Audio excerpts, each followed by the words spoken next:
जिन police officers ने ये करा है उनको लेकर हम कोर्ट में जाएंगे। सोनम सर की हंगर स्ट्राइक जारी है। आज उनकी हंगर स्ट्राइक का 26 डे है। We are requesting Sonam sir to end his hunger strike because we can not afford to lose his life. अब क्या हो रहा है, जैसे ये प्रोटेस्ट बड़ा हो गया है तो ये बाहर से गुंडे भेजे जा रहे हैं बीजेपी द्वारा जानबूझकर लोगों को उकसाने के लिए। पुलिस यहाँ पर पत्थरों के ट्रक लाकर रखती है, बीजेपी के गुंडे आते हैं, वो पत्थरबाजी करते हैं और फिर कांग्रेस जनता पार्टी के लोगों को बदनाम। Jantar Mantar door is also open. आप लगातार तो जो लाठी चार्ज हुआ है उस पर मैं बोल चुका हूँ, इट वॉज वेरी ब्रूटल। और जिन पुलिस ऑफिसर्स ने ये करा है उनको लेकर हम कोर्ट में जाएंगे। और हमारे प्रोटेस्ट का आज 34th डे है। सोनम सर की हंगर स्ट्राइक जारी है। आज उनकी हंगर स्ट्राइक का 26 डे है। तो जब तक हमारी डिमांड्स नहीं होती, डिमांड्स पूरी नहीं होती, तब तक हमारा प्रोटेस्ट जारी रहेगा। But we are requesting Sonam sir to end his hunger strike because we can not afford to lose his life. दो दिनों से लगातार जंतर मंतर के बाहर कुछ सड़कों पे हंगामा हो रहा है, वारदात हो रहे हैं। आप भी लगातार अपील कर रहे हैं कि ऐसे चीजें ना करें। कौन से लोग हैं? ये बाहर से लोग भेजे जा रहे हैं जानबूझकर प्रोटेस्ट को खराब करने के लिए। हम यहाँ पर 1 महीने से बैठे हुए थे, 1 महीने में ऐसी कोई वारदात नहीं हुई। लेकिन अब क्या हो रहा है, जैसे ये प्रोटेस्ट बड़ा हो गया है तो ये बाहर से गुंडे भेजे जा रहे हैं बीजेपी द्वारा जानबूझकर लोगों को उकसाने के लिए। और यही लोग हैं जो पथराव कर रहे हैं बीजेपी के। पुलिस यहाँ पर पत्थरों के ट्रक लाकर रखती है, बीजेपी के गुंडे आते हैं, वो पत्थरबाजी करते हैं और फिर कांग्रेस जनता पार्टी के लोगों को बदनाम करते हैं। Abhijit ji, what about the discussion? The central cabinet ministers are saying door is open.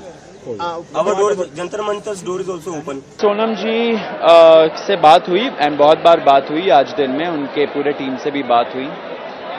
यही चला कि ये जो पीसफुल प्रोटेस्ट है उसको पीसफुली रहना चाहिए। उन्होंने अपील भी किया है पब्लिकली कि सारे प्रोटेस्टर्स अपना शांति बनाए रखें एंड सही तरीके से इस प्रोटेस्ट को चलाएं, क्योंकि अगर कोई भी ऐसे एंटी सोशल एलिमेंट्स इस प्रोटेस्ट के अंदर घुसते हैं एंड एक तरह से अपने आप को प्रोटेस्टर दिखाते, सीजेपी के प्रोटेस्टर दिखाते एंड हिंसा करते, तो ये पूरा मूवमेंट डिरेल हो जाएगा। आपको पता है कि इस देश में पहले भी जो प्रोटेस्ट हुए उसमें ऐसे एंटी सोशल एलिमेंट्स घुसाए गए हैं जो रूलिंग रेजिम है उनके तरफ से, एंड वहां पे यही हुआ है कि वो लोग पूरा प्रोटेस्ट को डिरेल कर देते हैं एंड फिर अल्टीमेटली जो प्रोटेस्ट कर रहे होते हैं शांतिपूर्ण तरीके से उनको ब्लेम कर दिया जाता है एंड ये नहीं होना चाहिए।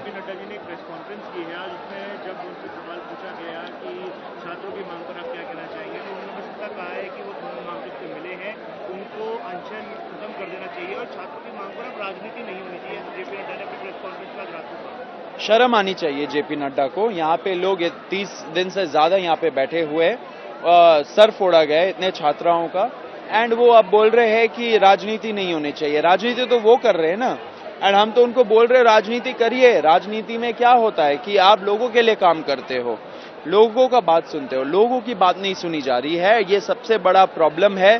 नड्डा जी, ये सरकार मुझे पता नहीं क्या सोच रही है। लाखों के संख्या में भीड़ है, लाखों के संख्या में लोग आए हैं, शांतिपूर्ण तरीके से प्रदर्शन कर रहे हैं।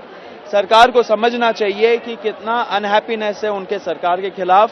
सिर्फ दिल्ली में लोग नहीं है, पूरे देश भर में छोटे छोटे गांवों में, शहरों में प्रदर्शन हो रहे हैं इस चीज के बारे में।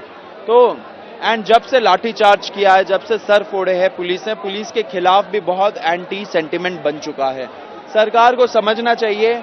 अब पूरे टाइम वो लोग डंका बजाते हैं कि ये चाणक्य नीति करते, चाणक्य नीति करते। क्या चाणक्य नीति है? यहाँ पे हम लोगों को इग्नोर किया जा रहा है, छात्राओं को इग्नोर किया जा रहा है। क्या वो चाणक्य नीति है? अगर यही चाणक्य नीति है तो वो हट जाए अपने कुर्सी से। देखिए, सरकार को मैं फिर से बोल देना चाह रहा हूँ, धर्मेंद्र प्रधान का इस्तीफा इज नॉन नेगोशिएबल। उनको जाना पड़ेगा। छात्र यहाँ पे जो आए हुए स्टूडेंट्स आए हैं, उनके सपोर्टर्स आए हैं, वो सारे लोग बहुत क्लियर है, उनका इस्तीफा चाहिए। उसके बगैर ये प्रदर्शन चलता रहेगा, जितना लंबा चलाना है ये चलेगा।